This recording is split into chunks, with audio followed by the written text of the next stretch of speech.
नमस्कार शेतकरी मित्र, मी शंकर नरहरी देशमुख, प्रेरणेचा सागर या माझ्या यूट्यूब चॅनलमध्ये तुमचं हार्दिक हार्दिक स्वागत.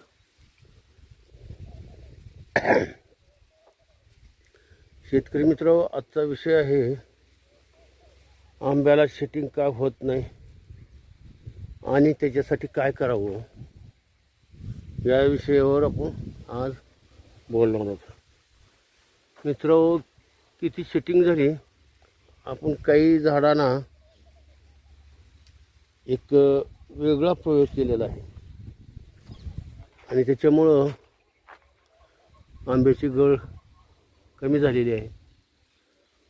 तर काय प्रयोग केलेला आहे मी हे तुम्हाला सांगणार आहे. तर शेतकरी मित्रांनो, खूप असे व्हिडिओ आपले लोक बघतात पण लाईकच करत नाहीत. जर मोठ्या मनानं लाईक करून आणि शेअर जर केलं तर मला खूप समाधान वाटत. आपण नेमकं काय केलं याच्यासाठी ती तुम्हाला सांग. तर मित्रांनो, आपण मोहर निघण्याच्या अगोदर झाडांना 0,32-20 ग्रॅम प्रति लिटर मोहर यावा म्हणून स्प्रे केलेला आहे.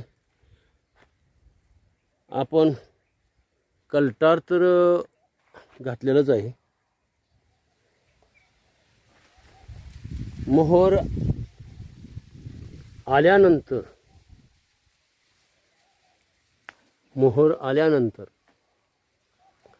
भुरीसाठी त्याला बुरशीनाशकं घेतली. आता ती कुठली घेतली, काय घेतली, खूपच व्हिडिओ मोठा होईल. पण भुरीसाठी 22 टीन सल्फर घेतलं, नाही सॉरी सल्फर घेतलं स्वतंत्र, आणि नंतर आपण ब्ल्यू कॉपर सल्फर घेतलेलं आहे. त्याच्यानंतर आपण ऊन वाढल्यावर सल्फर घ्यायचं थांबलो आणि आपण कॉन्टॉप घेतलेला आहे. तर शेतकरी मित्रांनो, ऊन वाढल्यावर कॉन्टॉप घ्यावं लागतं का? सल्फर गरम झालं तर पुन्हा आंब्याची गळ चालू होत असते. आंबा जास्त जर राहिला झाडावर तर झाडं फांद्या मोडण्याची शक्यता असते. पण एवढा आंबा गळाला पाहिजे. सांगायचा मुद्दा म्हणजे आपण हे बघा, ह्याच्यावर भुरी किंवा करपा नाही. तशा थोड्या बहुत प्रमाणात हे बघा, हे भुरीच आहे. परंतु आंब्याला, केशर आंब्याला गळ होऊ नये, कारण किमतीचा आंबा आहे. गावरान आपला आंबा असता तर काही अडचण नाही. मग गळू नये म्हणून काय केलं? तर शेतकरी मित्र, पुन्हा आंब्याच्या भोवताली सबलीनं पारीनं खड्डे घेऊन त्याच्यात बोरान आणि सूक्ष्मान्नद्रव्ये जिथं पाणी मिळतं अशा ठिकाणी आपण दिलेलं आहे. अशा ठिकाणी नंतर त्याच्यानंतर वरी तर स्प्रे आपले असतातच. त्याच्यानंतर काय, गळालाच नाही पाहिजे आंबा. काय करावं? बरेच गळू नये म्हणून दुकानदारसुद्धा आपल्याला सांगत असतात, हे औषध मारा, ते औषध मारा, तरीसुद्धा आंबे फळं गळतच असतात. मग खाली जमिनीतून आपण सूक्ष्म अन्नद्रव्य दिलं, वरीसुद्धा आपण सूक्ष्म अन्नद्रव्य दिले चांगल्या क्वालिटीचं, तरीसुद्धा आंब्याची फळं गळतच असतात मित्रांनो. परंतु पूर्णच फळं गळून गेली तर मग आपण नाराज होतो किंवा आपण घातलेला पैसा वाया जातो. आता परागीभवन जर नाहीच झालं तरी तुम्ही काही केलं तरी फळं गळतच असतात. मग त्याच्यासाठी काय केलं मी, परागीभवन व्हावं, मधमाशीच्या पेट्या आणल्या आणि मधमाशी ती बाहेर आली की पोपट त्या मधमाशीला वरच्या वरी फिरत्या माशीला गिळून टाकायचे. ते छोटे पोपट, लहान पोपट असतात.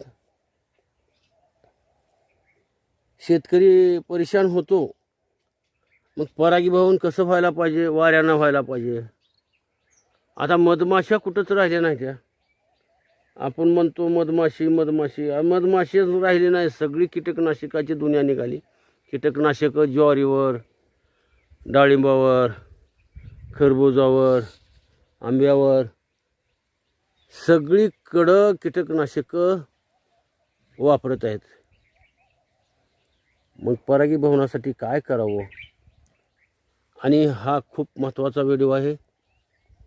आपण या झाडांना परागीभवनासाठी काय केलं ही नेमकं तुम्हाला मी सांगणार आहे. बाजारात खूप औषधं आहेत, बाजारात मधमाशा मिळतात. पेट्या 4,000ला 5,000ला, बारीक माशाची पेटी 5,000ला आणि मोठ्या माशाची पेटी 4,000ला. पण मित्रांनो, ह्या वासानं मधमाशी पेटीतली बाहेर येतच नाही आणि पाणी आणण्याशिवाय ती तिथंच पोळं पेटीतल्या पेटीतच माशा मरून जातात. आणि मग परागीभवनाचा विषयच लांब राहिला. शेतकरी मित्र, तुम्हाला वाटत असेल की या देशमुख साहेबांनी नेमकं केलं तरी काय, आणि खरोखरच आपण आता शिकायलाच पाहिजे. मधमाशी नसेल तर काय करावं आणि मग परागीभवन कसं होईल. मित्रांनो, मी प्लॅनोफिक्सच्या सोबत मायक्रोन्यूट्रंट ही फुलं मोहराची उमलल्यापासून सुरू केलं आणि मध्येच एक फवारणी